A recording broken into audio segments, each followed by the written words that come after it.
வணக்கம். இந்த காணொலியில் 6ஆம் வகுப்பு புது புத்தகம் டேர்ம் 2ல் இருக்கக்கூடிய 4, 5, 6 இயல் 4, 5, 6 கம்ப்ளீட் பண்ண போகிறோம். ஸோ இதில் நம்ம பார்க்க போகிற டீட்டெயில்ஸ் பார்த்திங்கன்னா நியூ சிலபஸ் படி யூனிட் 1லேருந்து யூனிட் 6 வரைக்கும் கவர் ஆகக்கூடிய எல்லாமே பார்க்க போகிறோம். ஸோ ஆல்ரெடி ஒரு வீடியோ போட்டிருக்கேன். First term 6th first term பார்க்காதவங்க என்னுடைய பிளேலிஸ்ட்டு செக் பண்ணுங்கள். செக் பண்ணி அதை பார்த்துட்டு இதை கண்டினியூ பண்ணுங்கள். சொல்லும் பொருளும் மாசரன்னா குற்றம் இல்லாமல், சீர்தூக்கின்னா ஒப்பிட்டு ஆராய்ந்தால், தேசம்னா நாடு. மாசரன்னா குற்றம் இல்லாமல், சீர்தூக்கின்னா ஒப்பிட்டு ஆராய்ந்தால், தேசம்னா நாடு. சரியான விடையை தேர்ந்தெடுத்து எழுதுக. மாணவர்கள் நூல்களை மாசற கற்க வேண்டும். இடமெல்லாம் என்ற சொல்ல பிரித்து எழுத கிடைப்பது இடம் கூட்டல் எல்லாம். மாசற என்ற சொல்ல பிரித்து எழுத கிடைப்பது மாசு கூட்டல் அற. குற்றம் கூட்டல் இல்லாதவர் என்பதனை சேர்த்தெழுத கிடைக்கும் சொல் குற்றம் இல்லாதவர். சிறப்பு கூட்டல் உடையார் என்பதனை சேர்த்தெழுத கிடைக்கும் சொல் சிறப்புடையார். தூற்றும் படி அண்ணா இகழும் படி. மூத்தோர் அண்ணா பெரியோர். மேதைகள் அண்ணா அறிஞர்கள். மாற்றார் அண்ணா மற்றவர். நெறி அண்ணா வழி. வற்றாமல் அண்ணா குறையாமல். வற்றாமல் குறையாமல். தூற்றும்படி அண்ணா இகழும்படி. மூத்தோர் அண்ணா பெரியோர். மேதைகள் அண்ணா அறிஞர்கள். மாற்றார் அண்ணா மற்றவர். நெறி அண்ணா வழி. வற்றாமல் அண்ணா குறையாமல். சரியான விடையை தேர்ந்தெடுத்து எழுதுக. மாணவர் பிறர் தூற்றும்படி நடக்க கூடாது. நாம் மூத்தோர் சொல்படி நடக்க வேண்டும். கைப்பொருள் என்னும் சொல்லை பிரித்து எழுத கிடைப்பது கை கூட்டல் பொருள். மானம் கூட்டல் இல்லா என்பதனை சேர்த்து எழுத கிடைக்கும் சொல் மானமில்லா.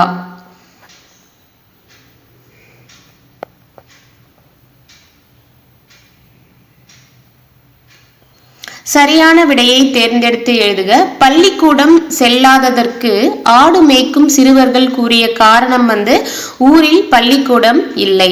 பசியின்றி என்னும் சொல்லை பிரித்து எழுத கிடைப்பது பசி கூட்டல் இன்றி. படிப்பறிவு என்னும் சொல்லை பிரித்து எழுத கிடைப்பது படிப்பு கூட்டல் அறிவு. காடு கூட்டல் ஆறு என்பதனை சேர்த்து எழுத கிடைக்கும் சொல் காட்டாறு. கோடிட்ட இடங்களை நிரப்புக. குழந்தைகள் பள்ளியில் ஏற்றத்தாழ்வின்றி படிக்க சீருடை அறிமுகப்படுத்தினார். காமராசர் அறிமுகப்படுத்தியிருப்பாரு. காமராசரை கல்விக்கண் திறந்தவர் என மனதார பாராட்டியவர் யாருன்னா பெரியார்.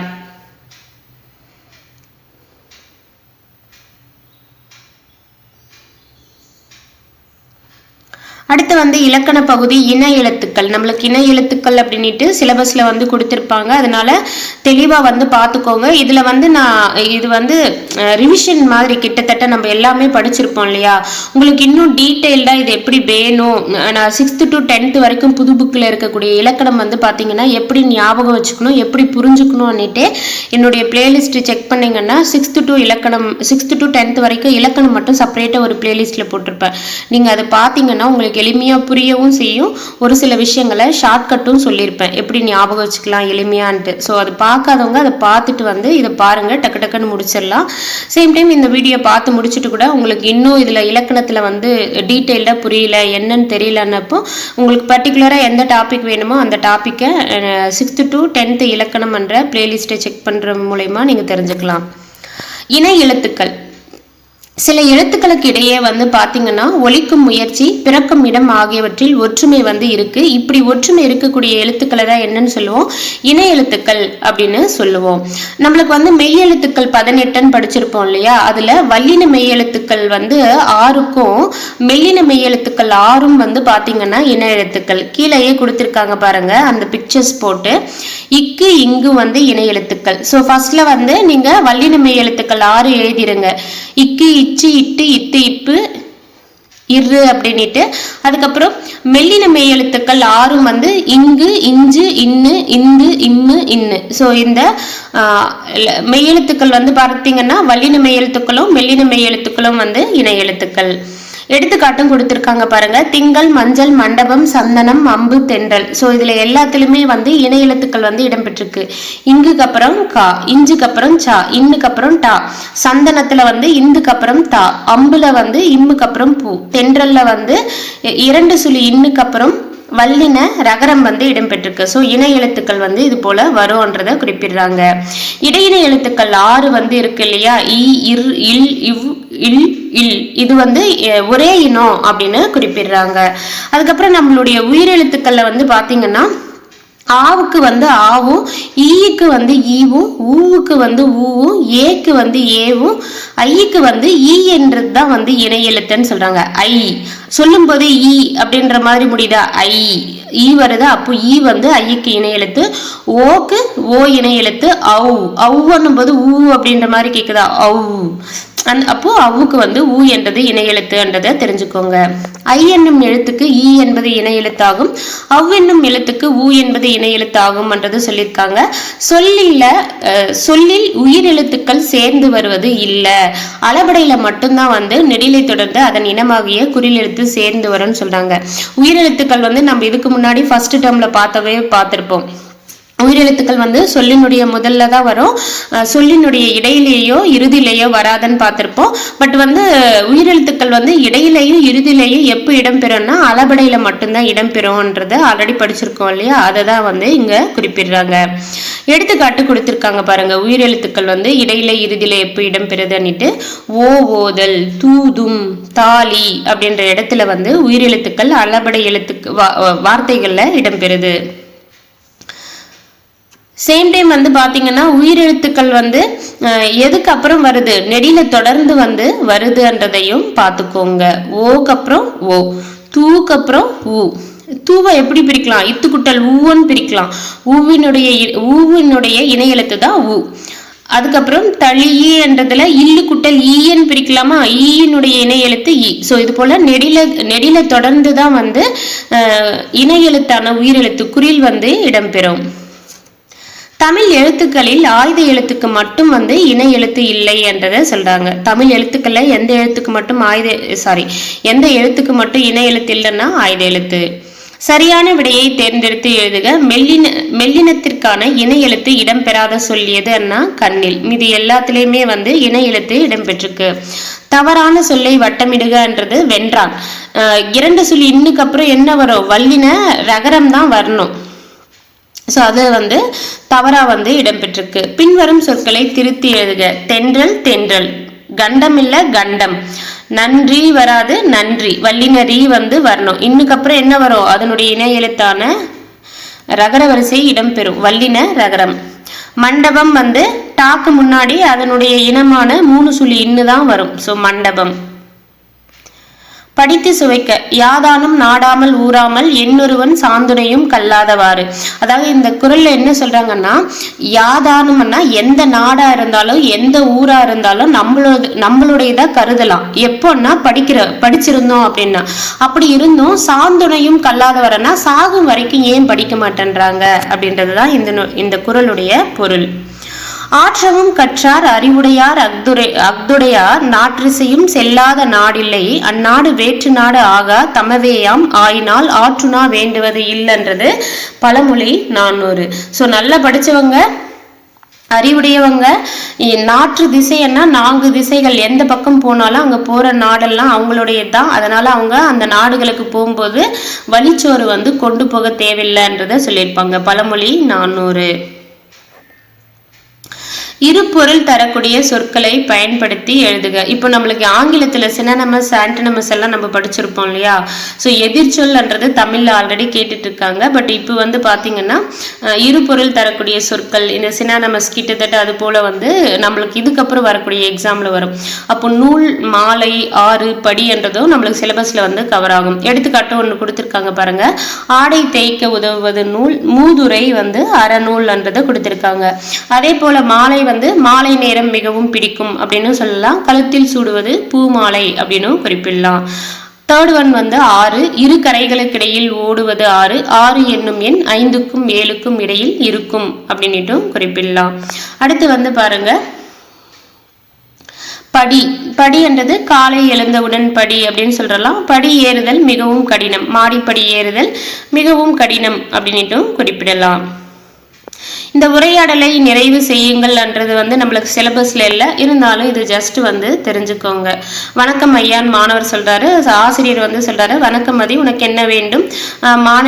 மாணவர் வந்து சொல்றாரு, எனக்கு மாற்று சான்றிதழ் வேண்டும் ஐயா அப்படின்றாங்க. எதனால மாற்று சான்றிதழ் கேட்கிறாய் அப்படின்னு கேட்கிறாரு. என் தந்தைக்கு பணிமாறுதல் கிடைத்திருக்கிறது ஐயா அப்படின்றாரு. அப்படியா, எந்த ஊருக்கு பணிமாறுதல் கிடைத்திருக்கிறதுனா திருநெல்வேலி. அங்கு எந்த பள்ளியில் சேரப்போகிறாய்னா அரசினர் உயர்நிலை பள்ளி அப்படின்னு சொல்றாங்க. உன்னுடைய அப்பாவை அழைத்து வா அப்படின்னு ஆசிரியர் சொல்றாரு. என் அப்பாவை அழைத்து வந்திருக்கிறேன் ஐயான்னு மாணவர் வந்து சொல்றாங்க. ஜஸ்ட் வந்து தெரிஞ்சுக்கோங்க. அடுத்து வந்து பாருங்க, தலைவர்களின் பிறந்த நாள் எந்த நாள் தலைவர்களின் பிறந்த நாள் எந்த நாளாக கொண்டாடப்படுகிறது என்றதை கேட்டிருக்காங்க. காமராசருடைய பிறந்த நாளை வந்து என்ன நாளா செலிப்ரேட் பண்றோம்னா கல்வி வளர்ச்சி நாளா வந்து செலிப்ரேட் பண்றோம். அவருடைய பிறந்த நாள் எப்போதுன்னா ஜூலை 15. டாக்டர் எஸ் ராதாகிருஷ்ணனின் பிறந்த நாள் வந்து என்ன நாளா செலிப்ரேட் பண்றோம்னா ஆசிரியர் தினமா வந்து செலிப்ரேட் பண்றோம். அவருடைய பிறந்த நாள் எப்போதுன்னா செப்டம்பர் 5. அப்துல் கலாம் பிறந்த நாள் வந்து மாணவர் தினமாக கொண்டாடுறோம். அவருடைய பிறந்த நாள் எப்போதுன்னா அக்டோபர் 15. விவேகானந்தர் பிறந்த நாள் வந்து தேசிய இளைஞர் தினமாக செலிப்ரேட் பண்றோம். விவேகானந்தருடைய பிறந்த நாள் வந்து ஜனவரி 12. ஜவஹர்லால் நேரு பிறந்த நாள் வந்து குழந்தைகள் தினம் நவம்பர் 14. இணை எழுத்துக்கள் அமைந்துள்ள சொற்களை வட்டமிடுங்கள். ஸோ இணை எழுத்துக்கள்னா நம்ம பார்த்தோம் இல்லையா, அதாவது இங்குக்கு வந்து அதனுடைய இனமான ககர வரிசை வந்து இடம்பெற்றிருக்கணும். மூணு சொல்லி இன்னுக்கு வந்து டகர வரிசை வந்து இடம்பெற்றிருக்கணும். ஸோ அப்போ இணை எழுத்துக்கள் எதுன்னா கங்கை, வண்டு, மண்டபம், மங்கை. அடுத்து இதுல வந்து வெந்தயம், தந்தம், பஞ்சு, மஞ்சள். தேர்ட் ஒன்ல வந்து கம்பளம், குன்று, செங்கடல், தேங்காய் என்றது இணை எழுத்துக்கள் வந்து அமைந்திருக்கு. கீழ்காணும் சொற்களில் அமைந்துள்ள இணை எழுத்துக்களை எடுத்து எழுதுங்கள். இணை எழுத்துக்களை மட்டும் எடுத்து எழுத சொல்லியிருக்காங்க. இங்குக்கு ஃபர்ஸ்ட்ல சங்கு, நுங்கு, பிஞ்சு, வஞ்சம், அதுல இணை எழுத்துக்களை மட்டும் எடுத்து எழுதுங்க. கற்கண்டுல வந்து இடம் பெற்றிருக்கக்கூடிய அதையும் ஹைலைட் பண்ணிக்கோங்க. கண்டு இந்த இன்னுக்கு அப்புறம் 2 வருதா, அது வந்து இணை எழுத்து. கற்கண்டுல இருக்கக்கூடியதும் ஹைலைட் பண்ணிக்கோங்க. இணை எழுத்துக்களை மட்டும் குறிப்பிட்டு சொல்லியிருக்காங்க, அதை வந்து பார்த்துக்கோங்க. பின்வரும் பத்தியை படித்து வினாவிற்கேற்ற விடையளிக்கவும் அப்படின்னு சொல்லியிருக்காங்க. காமராசரின் வீட்டிற்குள் ஒரு சிறுவனும் அவனுடைய தங்கையும் நுழைய முயன்றனர். ஊழியர் அவர்களை தடுப்பதை காமராசர் கவனித்தார். உடனே அவர்களை உள்ளே அழைத்தார். யாரை பார்க்க வந்தீங்க என்று அன்புடன் வினாவினார். எங்க அண்ணனுக்கு தேர்வு பணம் கட்ட அம்மாவிடம் வசதி இல்லை, உங்களை பார்த்தாள் என்று சிறுமி கூறி முடிப்பதற்குள் அம்மா அனுப்பிவிட்டாரா என்று காமராசர் கேட்டார். இல்லை, நாங்களாக தான் வந்தோம். அம்மா அப்பளம் போட்டு வீடு வீடாக கொண்டு போய் வித்துட்டு வருவாங்க.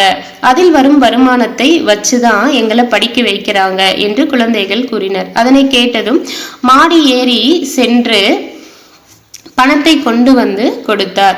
மறுநாள் குழந்தைகள் இருவரும் காமராசரை தேடி வந்தனர். ஐயா, தேர்வுக்கு பணம் கட்டியாச்சு, இந்த ரசீதை மாற்றுச்சீட்டு ரசீதை வந்து என்னன்னு சொல்லுவோம் தமிழ்ல பற்று சீட்டை. ஸோ அதை வந்து ஹைலைட் பண்ணிக்கோங்க. ஸோ நம்மளுக்கு ஆங்கிலம், தமிழ், பிறமொழி சொற்கள்ல இருந்து தமிழ் இருக்கு இல்லையா, ரசீதை என்றதை தமிழ் எப்படி சொல்லுவோம், பற்றுச்சீட்டு அப்படின்னு சொல்லுவோம். அம்மா உங்களிடம் காட்டி வர சொன்னாங்க என்றனர். அதனை கேட்டு காமராசர் மனம் நெகிழ்ந்தார். ஸோ இந்த கேள்வி இது போலதான் வந்து இதுக்கப்புறம் வரக்கூடிய எக்ஸாம்லையும் கொஷின்ஸ் வரும்ன்றதையும் சொல்லியிருக்காங்க புது சிலபஸ்ல. காமராசரின் வீட்டிற்குள் நுழைய முயன்றவர்கள் யாருன்னா சிறுவன், சிறுமி.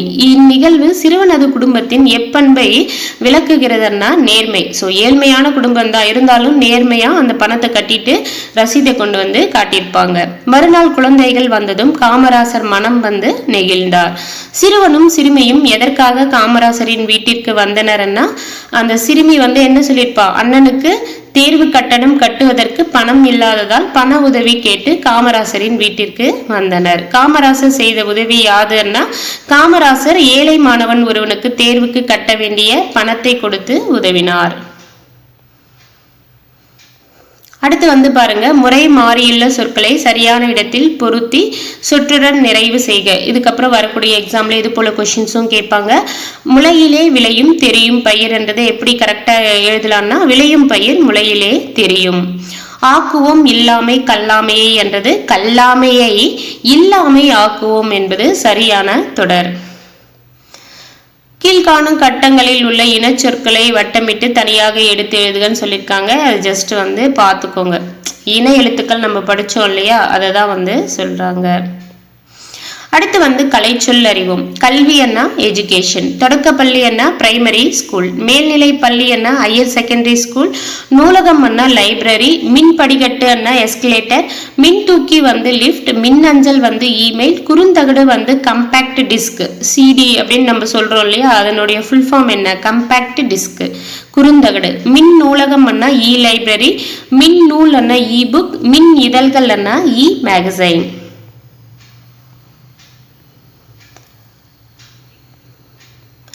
அடுத்து வந்து ஆசார கோவை, அடுத்த இயல் வந்து பார்க்க போறோம். சொல்லும் பொருளும் வந்து பாருங்க.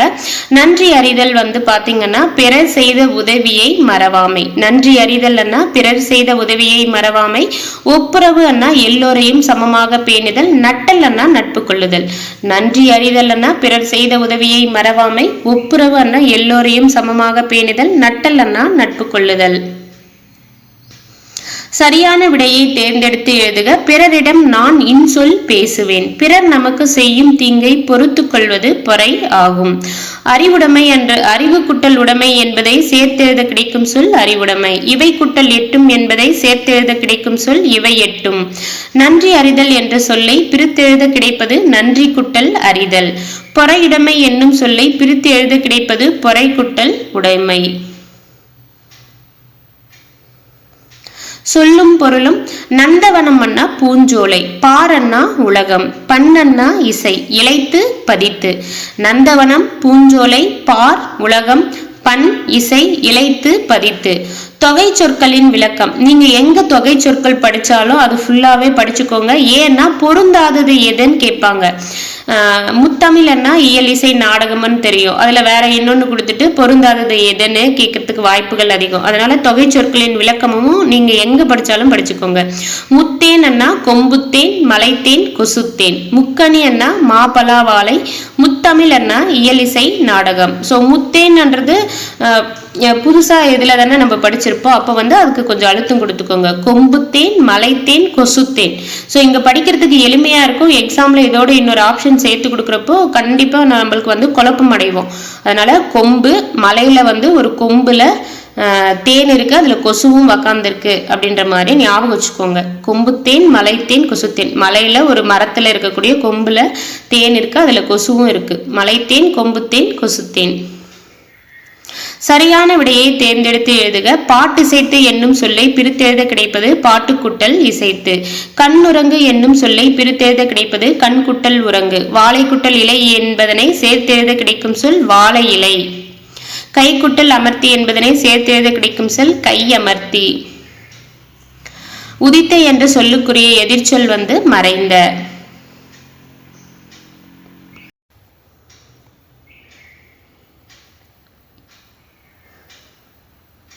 அடுத்து வந்து பாத்தீங்கன்னா சரியான விடையை தேர்ந்தெடுத்து எழுதுக. கதிர் முற்றியதும் அறுவடை செய்வர். விழா காலங்களில் வீட்டின் வாயிலில் மாவிளையால் தோரணம் கட்டுவர். பொங்கல் குட்டல் அன்று பொங்கல் அன்று. போகி பண்டிகை என்னும் சொல்லை பிரித்தெழுத கிடைப்பது போகி குட்டல் பண்டிகை. பழையன கழிதலும் புதியன புகுதலும். பச்சை பசேல் என்ற வயலை காண இன்பம் வரும், பட்டுப்போன மரத்தை காண துன்பம் தரும்.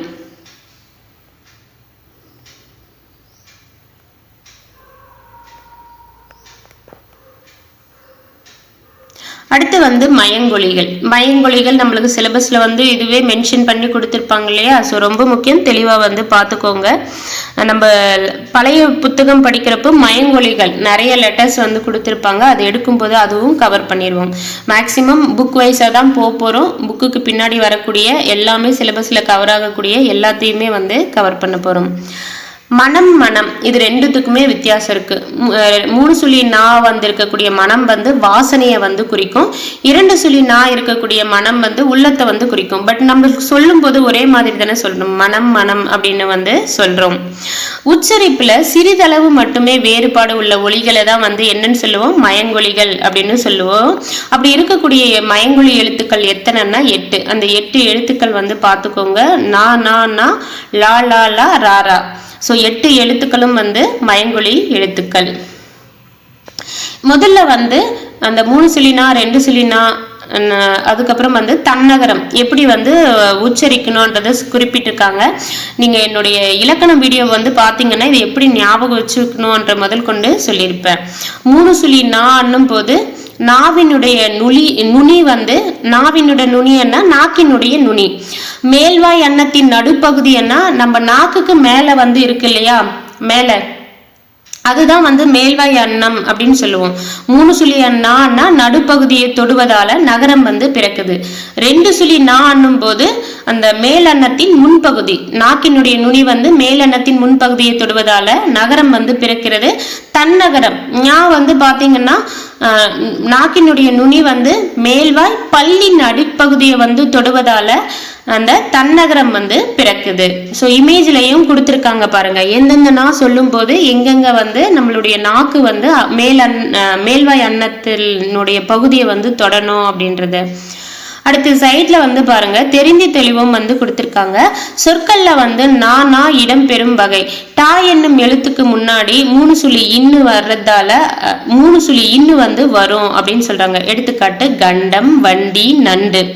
ரா என்னும் எழுத்துக்கு முன்னாடி இன் வந்து வரும். எடுத்துக்காட்டு மன்றம், நன்றி, கன்று. ஸோ இப்படிதான் வந்து இடம்பெறும்.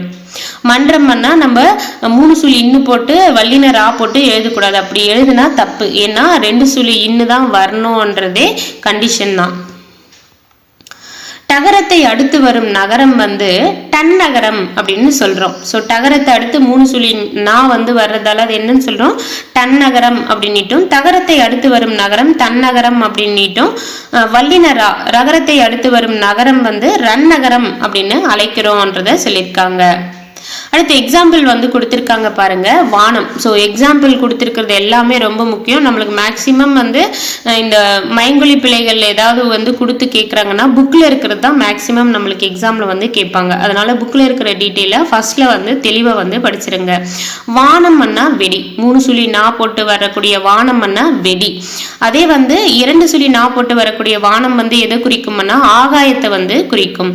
பனி அப்படின்னா வேலை, பனி என்ன குளிர்ச்சி. பனி என்ன வேலை, பனி என்ன குளிர்ச்சி. அடுத்து வந்து பாத்தீங்கன்னா லா லா லா வந்து வேறுபாடை வந்து பார்க்க போறோம். முதல்ல இருக்கக்கூடிய லா வந்து பாத்தீங்கன்னா முதல்ல இருக்கக்கூடிய இந்த வகரலா அப்படின்னு சொல்லுவாங்க. அடுத்து வரக்கூடிய லாவை வந்து நகரலா அப்படின்னு சொல்லுவாங்க. அது ஏன்றதையும் இதுலயே குறிப்பிட்டிருப்பாங்க, அதை பார்ப்போம்.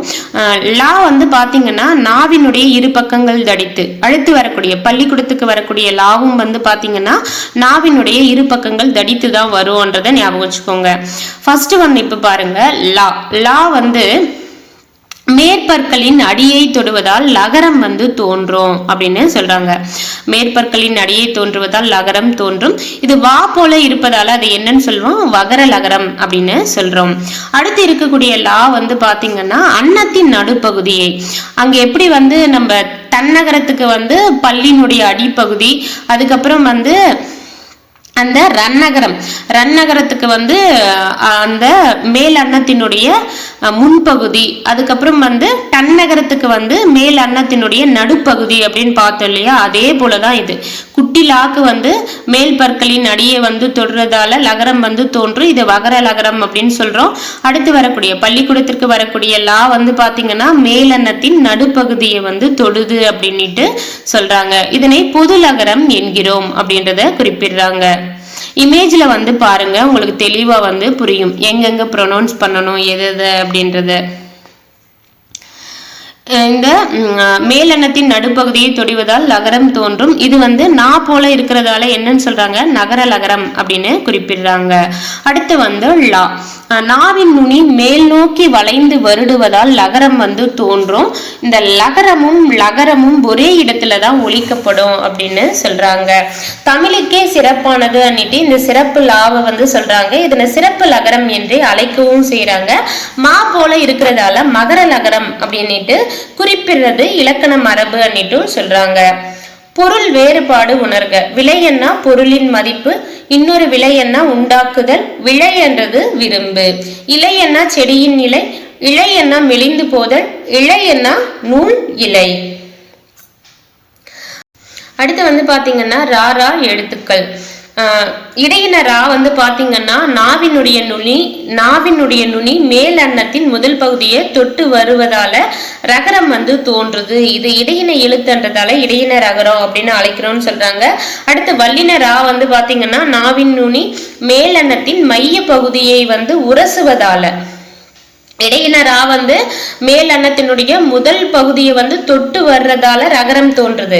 அதே வந்து வல்லின ரா வந்து பாத்தீங்கன்னா மேலன்னத்தின் மைய பகுதியை உரசுவதால ரகரம் வந்து தோன்றுகிறது. இது வல்லின எழுத்து என்பதால் வல்லின ரகரம் என்கிறோம். அடுத்து பாருங்க, பொருள் வேறுபாடு காண்க. ஏரி என்ன நீர்நிலை, ஏரி என்ன மேலே ஏரி, கூரை என்ன வீட்டின் கூரை, கூரை என்ன புடவை. ஸோ புடவைக்கு வந்து வல்லின ரை வந்து வரும், மேலே ஏறி போறதுக்கு வந்து வல்லின ரீ வந்து வரும். அது வந்து தெளிவா வந்து பார்த்துக்கோங்க. சரியான விடையை தேர்ந்தெடுத்து எழுதுக. சிரம் என்பது தலை, இலைக்கு வேறு பெயர் தழை, வண்டி இழுப்பது காலை, கடலுக்கு வேறு பெயர் பறவை, பறவை வானில் பறந்தது. கடலுக்கு வேறு பெயர் அந்த பேர்டுக்கு வர்ற இடையின ரா வந்து வரும். கடலை குறிக்கும் வேறு பெயர் பறவை, பறவையில என்ன ரா வரும், இடையின ரா வரும். அது வந்து பாத்துக்கோங்க. பறவை வானில் பறந்தது. கதவை மெல்ல திறந்தான், பூ மனம் வீசும், புலியின் கண் சிவந்து காணப்படும், குழந்தைகள் பந்து விளையாடினர், வீட்டு வாசலில் கோலம் போட்டனர். தொடர்களில் உள்ள மைமொழி பிழைகளை திருத்தி எழுதுகன்னு சொல்லியிருக்காங்க. அதை அடிச்சுட்டு குறிப்பிட்டிருக்கேன், பார்த்துக்கோங்க, தெளிவா பார்த்துக்கோங்க. என் வீட்டு தோட்டத்தில் மலர்கள் மனம் வீசின, தேர் திருவிழாவிற்கு சென்றனர், வாழைப்பழம் உடலுக்கு மிகவும் நல்லது. ஸோ ஒரு பத்தி கொடுத்துட்டு வினாக்கள் வந்து ஒரு 5 கேள்வியை வந்து அதுல இருந்து எழுத சொல்லியிருக்காங்க. முகிலன் பொங்கல் விழா கொண்டாட தாத்தா வீட்டிற்கு சென்றான். அங்கு செவலை என்ற காளை வந்து இருந்தது. அக்காளையை முகிலனுக்கு மிகவும் பிடிக்கும். அதற்கு தீவனம் வைப்பது அவனது வழக்கம். வீட்டிற்கு பின்புறம் உள்ள தோட்டத்தில் இருந்து காய்கறிகள் பறித்து கொடுத்து தாத்தாவுக்கு உதவுவான். அவன் தாத்தா பாட்டியோடு மகிழ்ச்சியுடன் பொங்கல் விழாவை கொண்டாடுவான் அப்படின்றது ஒரு பேரா. இதுல இருந்து கொஸ்டினை வந்து நம்மள மேக் பண்ண சொல்லியிருக்காங்க. எக்ஸாம்பிளுக்கு அவங்களே ஒரு கேள்வி கொடுத்திருக்காங்க. முகிலன் யார் வீட்டிற்கு சென்றார். ஸோ நம்ம எப்படி ஒரு 5 கொஸ்டினை மேக் பண்ணலாம்னா, முகிலன் எதற்காக தாத்தா வீட்டிற்கு சென்றான், முகிலனின் தாத்தா வீட்டில் என்ன இருந்தது, அந்த செவலை என்ற காளை வந்து இருந்தது இல்லையா, முகிலனின் வழக்கம் என்ன, முகிலன் தாத்தாவிற்கு எவ்வாறு உதவுவான், முகிலன் தன் தாத்தா பாட்டியோடு எவ்விழாவை கொண்டாடுவான். சரியான தொடர் எது கண்டறிந்து எழுதுக. ஸோ இது போலெல்லாம் இதுக்கு வரக்கூடிய எக்ஸாம்ல கொஸ்டின்ஸை வந்து எதிர்பார்க்கலாம். கதிரவன் காலையில் உதித்து மாலையில் மறையும் என்றது சரியான தொடர்.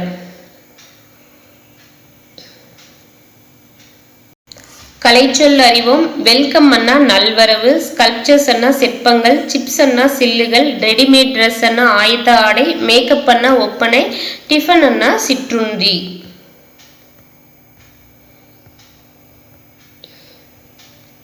சரியான விடையை தேர்ந்தெடுத்து எழுதுக. விருந்தினரின் முகம் எப்போது வாடும் அண்ணா நம் முகம் மாறினால். நிலையான செல்வம் ஊக்கம். ஆராயும் அறிவு உடையவர்கள் பயன் தராத சொற்களை பேச மாட்டார்கள். பொருளுடைமை பொருள் குட்டல் உடைமை, பொருளுடைமை பொருள் குட்டல் உடைமை, உள்ளுவது குட்டல் எல்லாம் உள்ளுவதெல்லாம், பயன் குட்டல் இல்லா பயனிலா. ஸோ நீங்க இந்த சேர்த்து எழுதுக பிரித்து எழுதுக வந்து படிக்கும் போது அது வந்து உங்களுக்கு தெரிஞ்ச ரூல்ஸ் எல்லாம் வந்து ஏதாவது வருதான்றத பார்த்துக்கோங்க. உள்ளுவது குட்டல் எல்லாம்னா இத்து குட்டல் ஊ, அந்த நிலைமொழியில இருக்கக்கூடிய ஈர் எழுத்து தூ வந்து இத்து குட்டல் ஊன்னு பிரியும். உயிர்வரின் உக்குரல் மெய்விட்டோடும் என்ற விதிப்படி ஊ வந்து போயிடும். அப்ப இத்து குட்டல் ஏ இத்து குட்டல் ஏ வந்து பாத்தீங்கன்னா தே அப்படின்னு மாறுறப்போ அது உள்ளுவதெல்லாம் அப்படின்னு மாறும். பயனிலான்றது வந்து பாத்தீங்கன்னா இது உடல் மேல் உயிர் வந்து ஒன்றுவது இயல்பு என்ற விதிப்படி இன்குட்டல் ஈ வந்து நீயா வந்து மாறி பயனிலா அப்படின்னு மாறும். ஸோ நம்ம ஆல்ரெடி வந்து இயல்பு புணர்ச்சி விகார புணர்ச்சி அதுக்கப்புறம் வந்து 9th புக்ல வந்து பாத்தீங்கன்னா உடன்படு மெய்யெல்லாம் வந்து நம்ம ஆல்ரெடி படிச்சிருப்போம். குற்றியலுகரம் வரும்போது அதாவது சேரும் போது வந்து புணர்ச்சி நிகழதான்றதெல்லாம் படிச்சிருப்போம். அதெல்லாம் வந்து உங்களுக்கு தெரிஞ்சதெல்லாம் அப்ளை பண்ணி பாருங்க. நயம் அறிக. எதுகை மோனை. மோனை என்ன முதல் எழுத்து ஒன்றி வருது மோனை, எதுகை என்ன இரண்டாம் எழுத்து ஒன்றி வருவது எதுகை. சோ அந்த குரல்ல வந்து மோனை சொற்கள் என்ன எதுகை சொற்கள் என்னன்னு பாருங்க. உள்ளத்தால் உள்ளலும் என்றது சீர்மோனை, உள்ளத்தால் கள்ளத்தால் என்றது அடி எதுகை. இடம் மாறியுள்ள சீர்களை முறைப்படுத்தி எழுதுக. ஆக்கம் மதர்வினாய் செல்லும் அசைவிலா ஊக்கம் உடையான் உலை. உள்ளுவதெல்லாம் உயர்வுள்ளல் மற்றது தள்ளீனும் தள்ளாமை நீர்த்து. ஊக்கமது கைவிடல் அன்னிட்டு யார் சொல்லியிருப்பாங்க? ஔவையார் ஆத்திச்சுடியில சொல்லியிருப்பாங்க. அந்த ஊக்கத்துக்கு பொருந்தக்கூடிய குரல் என்னன்னு பாத்தீங்கன்னா, உள்ளம் உடைமை உடைமை பொருளுடைமை நில்லாது நீங்கிவிடும். பின்வரும் கதைக்கு பொருத்தமான திருக்குறளை தேர்ந்தெடுக்கன்னு சொல்லியிருக்காங்க. வீட்டிற்குள்ள வந்த வேலனை தந்தை அழைத்த. உங்கள் பள்ளியில் பேச்சு போட்டி நடப்பதாக கூறினாயே, பெயர் கொடுத்து விட்டாயா என்று கேட்டார். இல்லை அப்பா, அமுதன் என்னை விட நன்றாக பேசுவான், அவனுக்கு தான் பரிசு கிடைக்கும், எனவே நான் பெயர் கொடுக்கவில்லை என்றான் வேலன். போட்டியில் வெற்றியும் தோல்வியும் இயல்புதான், அதற்காக போட்டியிடாமல் இருக்க கூடாது. நாம் எந்த அளவு ஊக்கத்துடன் செயல்படுகிறோமோ அந்த அளவிற்கு வெற்றி கிடைக்கும். எனவே நீ போட்டியில் கலந்து கொள் என்றார் அப்பா. உற்சாகம் அடைந்தான் வேலன். நாளை பெயர் கொடுத்து விடுகிறேன் அப்பா என்றான். ஸோ இதோட பொருந்தக்கூடிய திருக்குறள் என்னன்னு பாத்தீங்கன்னா, வெள்ளத்தனைய மலர் நீட்டம் மாந்தர்த்தம் உள்ளத்தனையது உயர்வு.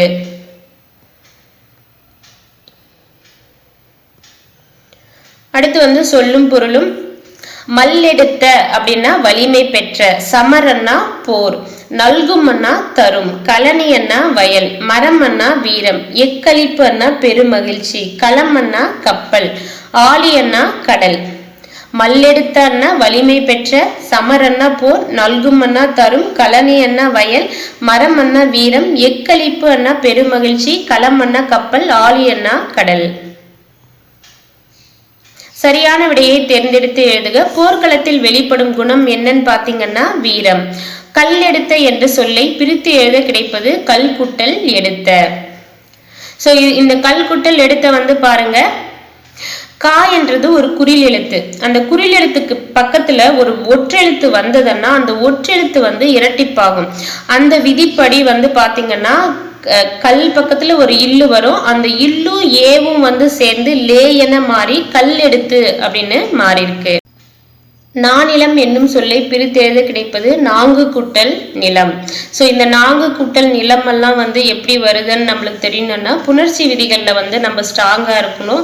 நான் கூடிய சீக்கிரம் அந்த விதிகள் மட்டும் தனியாக ஒரு கிளாஸ் போடுறேன். அது மேக்சிமம் நீங்கள் தெரிஞ்சுக்கிட்டீங்கன்னா பிரித்தெழுதுக சேர்த்தெழுதுகளை மேக்சிமம் தப்பு பண்ணவே மாட்டீங்க. நாடு குட்டல் என்ற நாடென்ற, களம் குட்டல் ஏரி என்பதனை சேர்த்தெழுத கிடைக்கும் சொல் களமேரி, களமேரி. கதிர் சுடர் என்றது கதிரவனின் ஒளி. மின்னல் வரி என்றது மின்னல் கோடு. அரிச்சுவடு என்ன அகரவரிசை எழுத்துக்கள். கதிர் சுடர் என்ன கதிரவனின் ஒளி, மின்னல் வரி என்ன மின்னல் கோடு, அரிச்சுவடு என்ன அகரவரிசை எழுத்துக்கள்.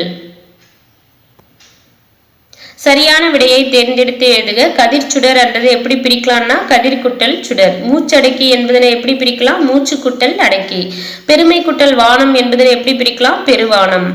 அடிக்கும் குட்டல் அலை என்றது எப்படி சேர்த்து எழுதலாம்? அடிக்கும் அலை. பாடல் வரிகளுக்கு ஏற்ப பொறுத்துக. விடிவெள்ளி விளக்கு, மணல் பஞ்சுமத்தை, புயல் ஊஞ்சல், பனிமூட்டம் போர்வை.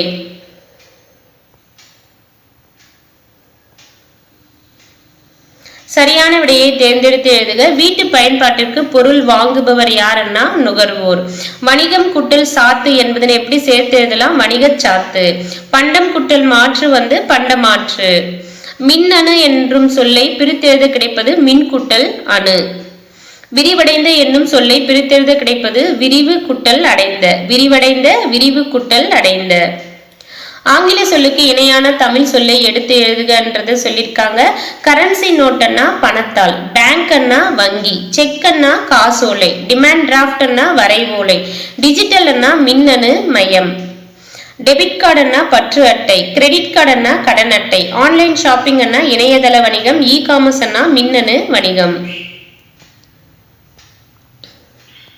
அடுத்து சுட்டெழுத்துக்கள் வினா எழுத்துக்கள். சுட்டெழுத்துக்கள் வினா எழுத்துக்களும் நம்மளுக்கு இந்த சிலபஸ்ல இருக்கக்கூடிய இலக்கண பகுதிகள் எல்லாமே இதுல வந்து பாத்தீங்கன்னா இப்ப நம்ம பார்த்தோம் இல்லையா, இயல் 6ஆம் வகுப்பு புது புத்தகத்துல இயல் 4, 5, 6 இதுல இருக்கக்கூடிய எல்லா இலக்கண பகுதிகளுமே வந்து பாத்தீங்கன்னா சிலபஸ்ல இருக்கு. அதனால தெளிவா வந்து பாத்துக்கோங்க. சுட்டெழுத்துக்கள் அன்னிட்டு எதோ சொல்லுவோம்னா ஒன்றை வந்து சுட்டி சொல்லக்கூடியதை தான் வந்து சுட்டெழுத்துக்கள் அப்படின்னு சொல்லுவோம். அப்படி எந்தெந்த வார்த்தைகளை பயன்படுத்தினா அவன், அவள், இவள், இங்கு, இங்கு, இந்த, அந்த அப்படின்ட்டு சுட்டி சொல்லுவோம் இல்லையா, இதுதான் வந்து சுட்டெழுத்துக்கள் அப்படின்னு சொல்லுவோம். இந்த சுட்டெழுத்துக்கள்ல முதல்ல அமைந்திருக்கு இல்லையா ஆ இ என்ற எழுத்து தான் வந்து அதற்கான காரணம் என்றதையும் சொல்றாங்க. இவ்வாறு ஒன்றை சுட்டி காட்ட வரும் எழுத்துக்களுக்கு சுட்டெழுத்துக்கள் என்று பெயர். ஆ இ உ ஆகிய 3 எழுத்துக்களும் சுட்டெழுத்துக்கள் ஆகும். ஆனா உ என்ற எழுத்து வந்து இப்போது பயன்பாட்டுல இல்லைன்றதையும் குறிப்பிட்டிருக்காங்க. இந்த சுட்டெழுத்துக்களை வந்து பாத்தீங்கன்னா அகச்சுட்டு புறச்சுட்டு அப்படின்ட்டு பிரிக்கிறாங்க. அகச்சுட்டுன்னா அந்த சுட்டெழுத்து ஆ இ என்ற சுட்டெழுத்து வந்து அந்த வார்த்தைக்குள்ளவே இருந்து பொருளை வந்து தந்தா அது அகச்சுட்டு அப்படின்னு சொல்லுவாங்க. சொல்லின் உள்ளேயே அகத்தே இருந்து சுட்டு பொருளை தருவது அகச்சுட்டு. அந்த அவன், இவன், இது, அதுல இருக்கக்கூடிய சுட்டெழுத்து ஆவையோ இல்ல ஈயையோ நீக்கிட்டீங்கன்னா பொருள் இல்லை. புறச்சுட்டு வந்து பாருங்க அவ்வானம், இம்மலை, இன்னுள் இதுல வந்து ஆ இ இருக்கக்கூடிய சுட்டெழுத்துக்கள் வந்து எடுத்துட்டோம் அப்படின்னாலும் வானம், மலை, நூல் என்ற பொருளை வந்து கொடுக்கும். சொல்லின் வெளியே புறத்தே இருந்து சுட்டு பொருளை தருவது புறச்சுட்டு எனப்படும். அடுத்து வந்து அண்மை சுட்டு. அண்மைன்னா அதனுடைய பொருள் வந்து அருகில். அருகில் இருக்கிறத குறிப்பிட எப்படி சுட்டி சொல்லுவோம்? இவன், இவர், இது, இவை, இம்மரம், இவ்வீடு அப்படின்னு சொல்லுவோம். அண்மை சுட்டுக்குரிய எழுத்து எதுன்னா இ. அடுத்து வந்து சேமை சுட்டு. சேமைன்னா தொலைவு. தொலைவில் இருக்கிறத எப்படி சுட்டி காட்டுவோம்? அவள், அவர், அது, அவை, அவ்வீடு, அம்மரம் அப்படின்னு சொல்லுவோம். சேமை சுட்டுக்குரிய எழுத்து எதுன்னா ஆ. தெரிந்து தெளிவம் கொடுத்திருக்காங்க பாருங்க. அருகில உள்ளவற்றிற்கும் தொலைவில் உள்ளவற்றிற்கும் இடையில இருப்பதை சுட்டி காட்ட வந்து ஊ என்ற சுட்டெழுத்து வந்து அந்த காலத்துல வந்து பயன்படுத்தினாங்க. இப்ப தற்போது பயன்பாட்டுல இல்லைன்னுட்டும் அந்த ஊ என்ற எழுத்துக்கான எடுத்துக்காட்டும் கொடுத்திருக்காங்க பாருங்க. உது, உவன் என்றதெல்லாம் வந்து அந்த இடையில் இருப்பதை சுட்டி காட்ட பயன்படுத்தப்பட்ட வார்த்தைகள் உது, உவன். சுட்டு திரிபு அப்படின்ட்டு ஒண்ணு இருக்கு. அம்மரம், இவ்வீடு அப்படின்னு வந்து பார்த்தோம் இல்லையா புறச்சுட்டு அப்படின்ட்டு. அது வந்து இப்போ என்ன ஆயிருக்குன்னா அந்த மரம், இந்த வீடு அப்படின்னு மாற்றம் பெற்றிருக்கு. மாற்றத்தை தான் என்னன்னு சொல்லுவோம்? திரிபு, திரிந்திருக்கு அப்படின்னு சொல்லுவோம். ஸோ இப்படி திரிந்திருக்கிறதும் வந்து சுட்டு திரிபு. அந்த சுட்டெழுத்துக்கள் ஆயி என்ற சுட்டெழுத்து எப்படி மாறிச்சு? அம்மரம், இவ்வீடுன்றது அந்த மரம், இந்த வீடுன்னு மாறினதால இது சுட்டு திரிபு அப்படின்னு சொல்றாங்க. ஆயி ஆகிய சுட்டெழுத்துக்கள் அந்த இந்த என திரிந்து சுட்டு பொருளை தருவது சுட்டு திரிபு எனப்படும். கற்றவை கற்றபின் ஒரு பேரா கொடுத்துட்டு அதுல இருக்கக்கூடிய சுட்டு சொற்கள் என்னன்றதை கேட்டிருக்காங்க.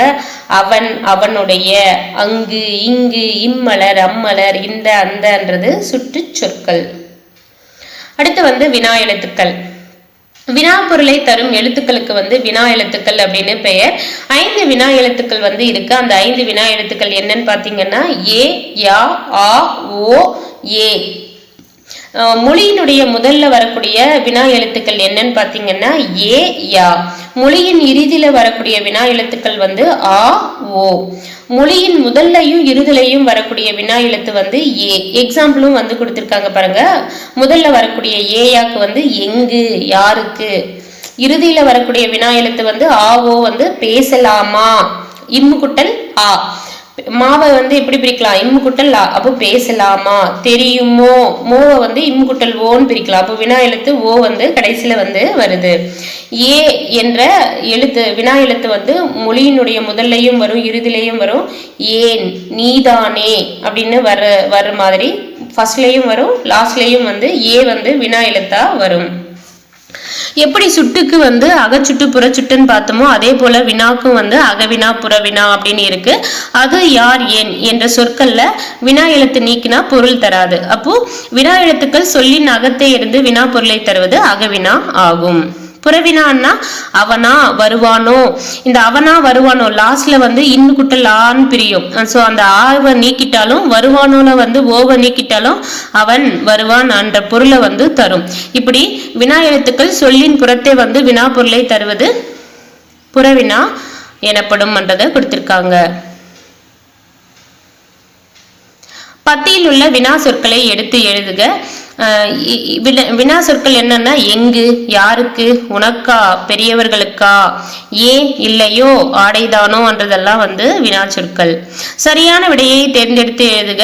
என் வீடு அங்கே உள்ளது, தம்பி இங்கே வா, நீர் எங்கே தேங்கி இருக்கிறது, யார் அவர் தெரியுமா, உன் வீடு எங்கே அமைந்துள்ளது. அடைப்புக்குள் உள்ள சொல்லை தக்க இடத்தில் சேர்த்து எழுதுங்கள் அப்படின்னு சொல்லியிருக்காங்க. நீங்கள் வரும்போது எனக்கு ஒரு புத்தகம், எனக்கு பக்கத்துல இப்பு எடுத்துடணும். எனக்கு ஒரு புத்தகம் வாங்கி வாருங்கள். நாம் இயற்கை உரங்கள் தயாரித்து உழவர்களுக்கு வழங்க வேண்டும். நான் சொன்ன வேலையை மிகுந்த அக்கறையுடன் செய்திருக்கிறார்கள்.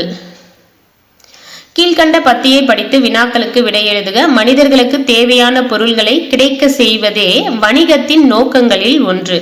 ஓரிடத்தில் உற்பத்தியாகும் பொருள்களை பல இடங்களுக்கு அனுப்புவதும் பல இடங்களில் கிடைக்கும் பொருள்களை ஓர் இடத்தில் கிடைக்க செய்வதும் வணிகம் ஆகும். கிடைக்கும் பொருள்களின் மதிப்பை கூட்டி புதிய பொருளாக மாற்றுவது சிறந்த வணிகமாகும். சான்றாக கல் என்பது விற்பனை பொருள் அன்று, ஆனால் அதனை செதுக்கி சிலையாக மாற்றலாம்.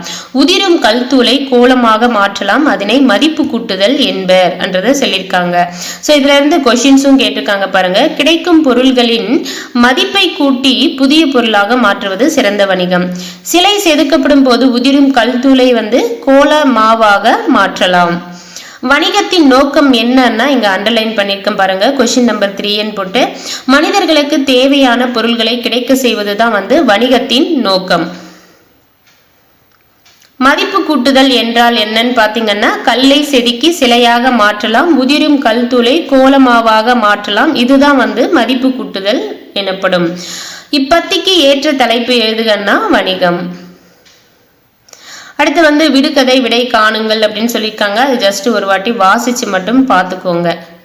தனி ஆளா இருந்தால், இது கேட்க மாட்டாங்க, இருந்தாலும் புக் பேக்ல இருக்கு, தெரிஞ்சுக்கோங்க. தனி ஆளா இருந்தால் நடுநிலையாய் இருந்திடுவான், யாரும் அமர்ந்தால் ஏற்றம் இரக்கம் காட்டுவான், அவன் யாருன்னா தராசு. தண்ணீரில் கிடப்பான், தள்ளாடி தள்ளாடி நடப்பான், காலில்லா அவன் யாருன்னா கப்பல். பேச முடியாத ஓட்டப்பந்தய வீரனுக்கு வாய்க்கு மட்டும் பூட்டு, அவன் யாருன்னா குதிரை.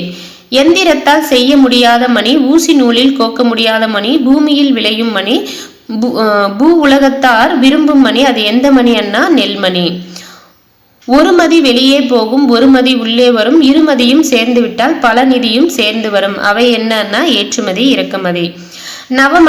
நவமணிகளை பத்தி தெரிஞ்சுக்கோங்க. அதுக்கப்புறம் அகர வரிசைப்படுத்தி எழுதுகன்னு சொல்லியிருக்காங்க. நம்மளுக்கு அகர வரிசை தெரியும் இல்லையா. ஸோ அகர வரிசைப்படி என்ன, ஃபர்ஸ்ட்ல என்ன வரும், கோமேதகம் வரும், அடுத்தடுத்து என்ன வரும்ன்றதை எழுதுங்க. மெயினா நவமணிகள் தெரிஞ்சுக்கோங்க. நீலம், கோமேதகம், மாணிக்கம், வைரம், பவளம், வைதுரியம், முத்து, புஷ்பராகம், மரகதம். நீங்க படிக்கும் போதே அந்த ஒவ்வொரு வரிசையில வர்றது சேர்த்து படிச்சுக்கோங்க. இப்ப பாத்தீங்கன்னா மகர வரிசை எடுத்தா 3 இருக்கும். அப்போ முத்து, மாணிக்கம், மரகதம் அப்படின்னு படிச்சுக்கோங்க. அதுக்கப்புறம் வைரம், வைதுரியம் அது ஒரு செட்டை படிச்சுக்கோங்க. அதுக்கடுத்து பவளம், புஷ்பராகம், நீலம், கோமேதகம் மட்டும் செப்பரேட்டா இருக்கும். அது போல நவமணிகளை 9 படிச்சுக்கோங்க. நானிலம் படைத்தவன் பாடலை எழுதியவர் யாருன்னா முடியரசன். சுட்டி காட்ட பயன்படுவது சுட்டெடுத்து. அரேபியாவில் இருந்து இறக்குமதி செய்யப்பட்டது என்னன்னா குதிரைகள். ஒரு பொருளை கொடுத்து வேறு பொருளை பெறும் முறை பண்டமாற்று. காடும் காடு சார்ந்த இடம் முல்லை. தோட்டத்தை சுற்றி வேலி அமைக்க வேண்டும். மீனவருக்கு மேகம் குடை போன்றது.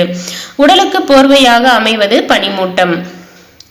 கலைச்சொல் அறிவோம். பண்டம் கமாடிட்டி, பயண படகுகள் ஃபெர்ரிஸ், பாரம்பரியம் ஹெரிட்டேஜ், நுகர்வோர் கன்சியூமர், கடற்பயணம் வயாஜ், தொழில் முனைவோர் ஆண்டர்பிரனர், கலப்படம் அடல்ட்ரேஷன், வணிகர் மெர்ச்சன்ட். ஸோ அவ்வளோதாங்க. இதோட 6ஆம் வகுப்பு புது புத்தகத்தில் டேர்ம் 2 கம்ப்ளீட் ஆகுது. தேங்க்யூ.